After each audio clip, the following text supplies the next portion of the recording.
learn about another voice and culture of Taiwan with We Love Hakka. 现在就让我们一起加入客家风情，大家来讲客家吧。Hey, what's up, everyone? It's time for Practical Hakka here on ICRT. Hello， 你好，大家好，我是 Alice 彭。Hello, 你好，大家好，我是 Joseph Ling. Wow, it's a very fragrant episode again because we're teaching you how to say something smelling great, okay? And you would say 好香哦，很香哦，很香哦。OK， 最喜欢就是闻到美食的香了，口水跟着流了，对不对？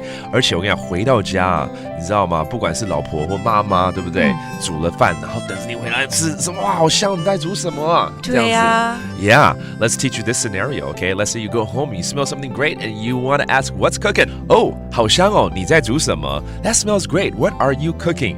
哇，很香哦！哇，很香哦！你在煮乜嘅？啊，你在煮乜嘅？哦，在煮什么东西？煮乜嘅？对啊，对不对？ 煮什么 What are you cooking? All right.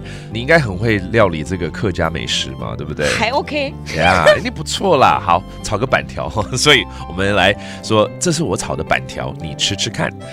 I just cooked up some Hakka rice noodles. Why don't you try it? 呀，黑矮炒嘅板条。呀，黑矮炒嘅板条。是看啊。是看啊。OK。就吃吃看了哈，对，吃看了。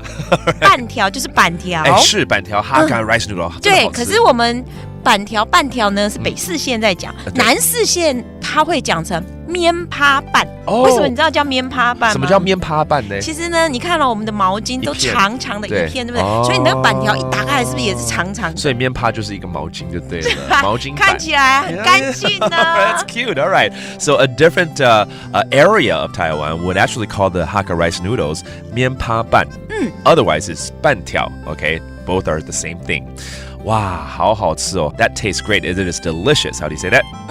很好吃哦。很好吃就是吃嘛，吃得非常好啊，很好吃哦。Okay, it's a delicious dish. If you have time, try it. But let's review some of these phrases right now. All right, such as what are you cooking? 煮什么？煮乜嘅？煮乜嘅 And then the Hakka rice noodle. Two ways of saying it. 两种说法，板条。半条。半条。或者可以说成面趴板。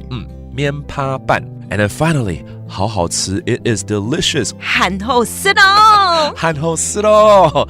哎，都是听就知道一定很好吃了，对不对？好 It's all about teaching you the phrase It smells good. 好香哦。很香哦。很香哦。And that does it for today's Practical Hakka. 什么太嘎？俺只say 张来了。客家风情由客家委员会监制。 We Love Hakka has been brought to you by the Hakka Affairs Council.